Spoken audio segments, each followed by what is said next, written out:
माता की वंदे।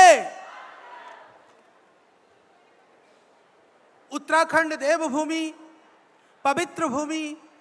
इस पवित्र भूमि में सभी सेवा साधना और तप करते हुए विशेष करके मैं देख रहा हूँ हमारी पूज्य मातृशक्तियों की बहुत बड़ी संख्या है। उन माताओं के तप से ही उत्तराखंड की जो देवत्व है वो बरकरार है।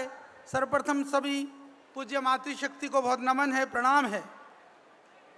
हमारा सौभाग्य है कि आज इस पावन अवसर पर उत्तराखंड का यह श्री अन्न महोत्सव, सच में उत्तराखंड के लिए जो मिलेट्स हैं वो श्री अन्न भी है, वो प्राण अन्न भी है, जिसकी वजह से सदियों से उत्तराखंड के लोगों को जीवन और प्राणों की रक्षा का जो अन्न रहा है वह यही श्री अन्न के द्वारा ही हम सब ने जीवन का निर्वहन किया है।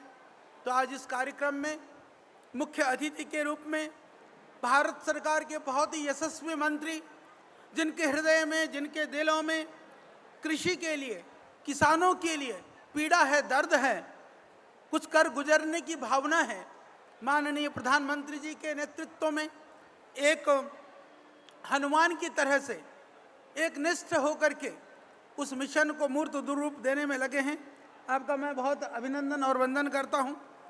और आज इस कार्यक्रम के अध्यक्ष के रूप में हमारे उत्तराखंड के बहुत ही ऊर्जावान कृषि मंत्री, जो हमेशा जब भी मिलते हैं, जब भी बात होती है कृषि की ही बात, किसानों की बात, उनके जीवन की उन्नति की, समृद्धि की बात, जहां किसानों को लेकर के उनके हृदय में जो पीड़ा और दर्द है वह आप सब भी महसूस कर सकते हैं। हमारे ऐसे यशस्वी कृषि मंत्री माननीय श्री रमेश जोशी जी, इसी तरह से हमारे उत्तराखंड के यशस्वी बहुत ही ऊर्जावान वित्त मंत्री श्री प्रेमचंद्र अग्रवाल जी, और हमारे इस कृषि विधा को जन जन तक पहुंचा करके जो कृषि प्रशिक्षण से लेकर के कृषि के तमाम क्षेत्रों में काम करने वाले माननीय हमारे सचिव आदरणीय पुरुषोत्तम जी यहाँ पर हैं, और हमारे आदरणीय कृषि निदेशक श्री गौरीशंकर जी हैं,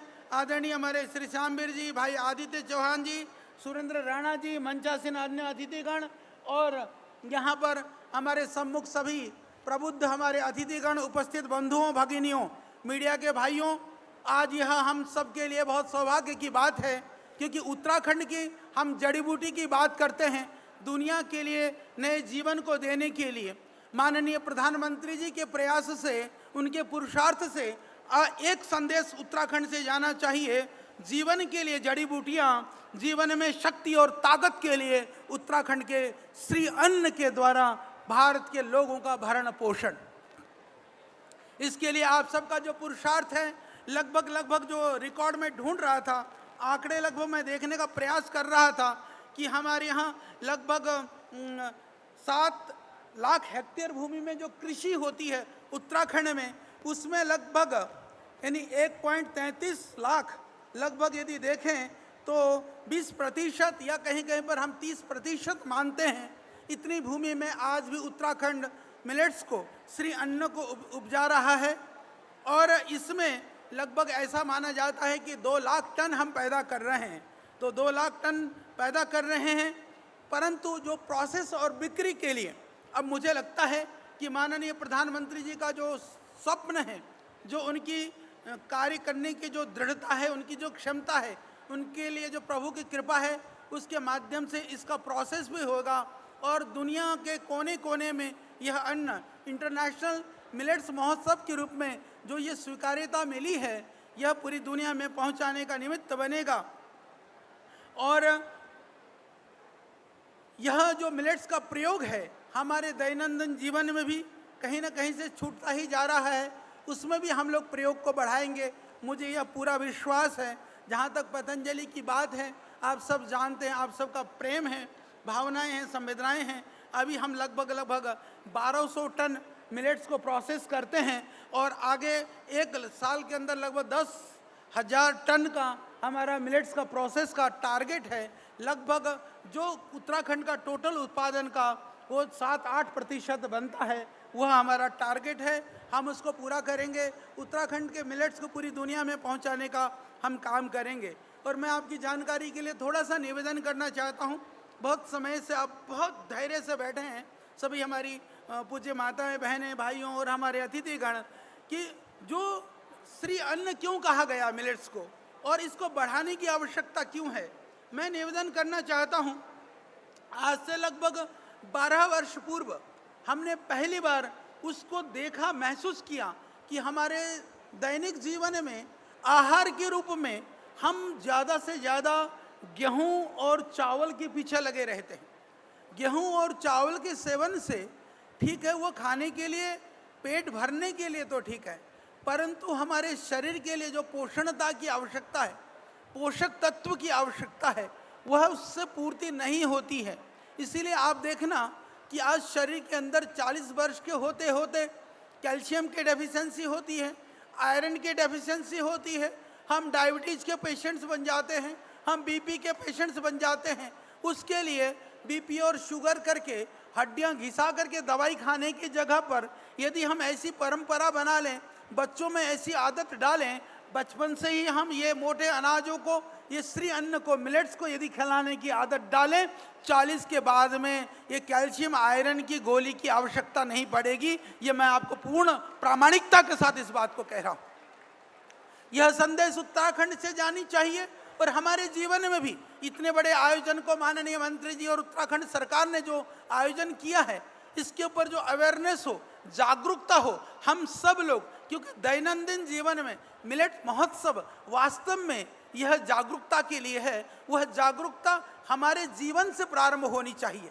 कम से कम जितने भी यहाँ पर बैठे भाई बहन हैं, मैं आपसे ये निवेदन करना चाहता हूँ कि आज से ये संकल्प ले लें, एक दिन उपवास करना चाहिए 7 दिन में, जिससे सेहत ठीक रहती है। कम से कम ये संकल्प लेकर के आप जाएं, आपके घर में 7 दिन में कम से कम एक दिन सिर्फ मिलेट्स का ही आप कोई भी भोजन बनाएंगे, मिलेट्स के अतिरिक्त गेहूं चावल की छुट्टी करेंगे।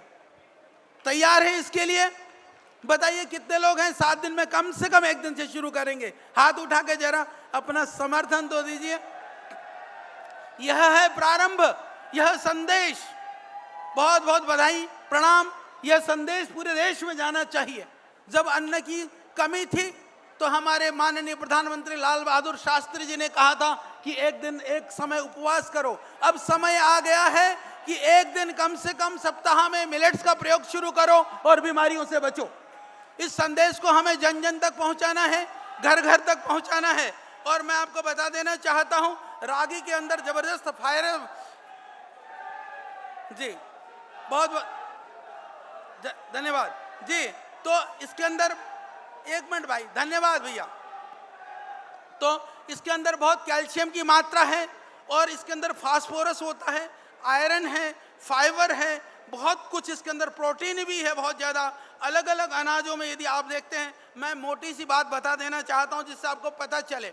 यदि हम कहते हैं आयरन, आयरन के लिए आज लोग गोलियां ढूंढते फिरते रहते हैं। आयरन बढ़ाने के लिए नीली हरी पीली गोलियों में ताकत ढूंढते हैं। मैं आपको बता देना चाहता हूं, चावल से 10 गुना और गेहूं से 2 गुना आयरन लगभग हर मिलेट्स में प्राप्त है, यानी कि 10 गुना आयरन है। आप यदि मिलेट्स का सेवन करते हैं, आपको आयरन की गोली की जरूरत नहीं पड़ेगी। हीमोग्लोबिन को बढ़ाने के लिए बाजार से दवाई खाने की आवश्यकता नहीं पड़ेगी। जीवन में मिलेट्स खानी शुरू कर दीजिए। और कैल्शियम की यदि मैं बात करूं, हड्डियां घिस रही हैं, जवानी में ही बुढ़ापे का आनंद ले रहे हैं लोग, आज बहुत हालत खराब है। चावल से 35 गुना कैल्शियम मिलेट्स के अंदर है, 35 गुना। और मैं आपको बता देता हूं, गेहूं से 9 गुना ज़्यादा है कैल्शियम। इसीलिए आप मिलेट्स का सेवन करिए। फास्फोरस की बात करूं तो मैं आपको बता देना चाहता हूं कि चावल से 2 गुना है और गेहूं से भी ज़्यादा फास्फोरस मिलेट्स के अंदर उपलब्ध है। तो यह वास्तव में ये श्री अन्न है, ये देव अन्न है। ये उत्तराखंड के लिए, जब डिमांड सप्लाई का रूल पूरी दुनिया में चलता है, जब हम इन अन्नों का प्रयोग करेंगे, इन अन्नों का प्रचार करेंगे, लोग खाएंगे, इसका डिमांड बढ़ेगा, तो किसानों को इसका मूल्य भी मिलेगा, उनकी आय की अभिवृद्धि भी होगी। माननीय मंत्री जी, आदरणीय तोमर जी यहाँ पर बैठे हैं, कितना आप प्रयास कर रहे हैं कि किसानों की आय को बढ़ाने के लिए। अरे किसानों की आय भी बढ़ेगी, इससे सेहत की भी बढ़ेगा। आय सिर्फ बेचने की आय से आय नहीं होता, ध्यान रखिए। यदि आपको सेहत बरकरार बना रहे, पहला सुख निरोगी काया, आपका सेहत ठीक रहे तो जीवन में उन्नति भी समृद्धि भी होगी। इसीलिए माननीय प्रधानमंत्री जी ने यह अभियान श्री अन्न के रूप में ये जागरूकता देश के अंदर बढ़ाने का कार्य आपने किया है। और मैं माननीय मंत्री जी से थोड़ा सा निवेदन कर रहा था, छोटा सा निवेदन कर करके मैं अभी यहाँ आया। माननीय हमारे उत्तराखंड के मंत्री जी भी हैं, जो हमारे यहाँ होता है जिसको मरसू बोलते हैं, सबको पता है, जिसको चौलाई बोलते हैं, रामदाना बोलते हैं। मरसू, चौलाई, रामदाने को अभी श्री अन्न के लिस्ट में नहीं है, यहाँ 8 अन्न हैं, तो एक अन्न जोड़ देंगे तो 9 को वैसे ही श्री माना गया है, पूर्णांक है, तो एक अन्न और बढ़ जाएगा, क्योंकि जबरदस्त अनाज है चौलाई दाना। तो वह भी मैं निवेदन करूँगा कि उसको भी सम्मिलित कर दें और ये पूर्णतः उत्तराखंड से ही शुरू हो जाए। तो मुझे विश्वास है माननीय मंत्री जी जो है इसको जरूर करके जाएंगे। आप जरा एक बार जोरदार ताली से आपका अभिनंदन कर दें इसके लिए। और मैं बोलता हूं, देखो चौलाई की जरूरत क्यों है? चौलाई की जरूरत इसलिए है, बाकी कुछ मिलेट्स को तो हम उसको अन्न की श्रेणी में भी गिनते हैं, पर चौलाई को हम फलाहार की श्रेणी में भी गिनते हैं। तो जितने भी हमारे चारों धाम हैं, फलाहार के रूप में भी उसको खाया जाता है। सबसे बड़ी बात यह है कि आजकल आंगनवाड़ी के लिए बहुत तरह के उत्पाद हम माताओं बहनों को देते हैं, तो चौलाई एक ऐसा सुपर फूड है, सुपर फूड का भी सुपर फूड है। मेरी माताएं बहनें बैठी हैं, मैं बता देना चाहता हूं कि चौलाई के अंदर ही, इसके अंदर है फास्फोरस है, पोटेशियम है, जिंक है, विटामिन्स हैं, जबरदस्त उसके अंदर जो है सारे पोषक तत्व आपके चौलाई के अंदर विद्यमान है, जिसको पहाड़ में मरसू बोलते हैं, जिसको रामदाना के नाम से भी जाना जाता है। और मैं आपको और बता देना चाहता हूं, जो फॉलिक एसिड जिसको बोलते हैं, विटामिन B9, क्योंकि बहुत सारे अन्न, बहुत सारी चीजें गर्भिणी माताओं बहनों को सेवन नहीं करना होता है, परंतु रामदाना गर्भिणी माताओं बहनों के लिए उससे अद्भुत कोई खाने का कोई द्रव्य नहीं है, उत्पाद नहीं है, क्योंकि जो फॉलिक एसिड है गर्भस्थ शिशु के पोषण के लिए उससे बेहतर कोई चीज नहीं है। तो मेरा निवेदन है, रामदानों का सेवन करिए, हमारे छोटे बच्चों को भी खिलाइए, बड़े भी खाइए, और इन श्री अन्नों के प्रति जागरूकता को जन जन घर घर तक पहुंचाने में आप सब सहभागी बने, क्योंकि हम इससे स्वयं अपने आप भी स्वस्थ रहेंगे, देश को भी स्वस्थ बनाएंगे, पूरी दुनिया में स्वस्थ कारक अन्नों की हम यहाँ से पूर्ति कर पाएंगे। ये देवभूमि का देवत्व बना रहेगा। इन्हीं भावनाओं के साथ में पुनः इस आयोजन के लिए मैं उत्तराखंड सरकार को खूब बधाई, शुभकामनाएं देते हुए आप सबको भी नमन करता हूं, प्रणाम करता हूं। आप सबको धन्यवाद। ओम।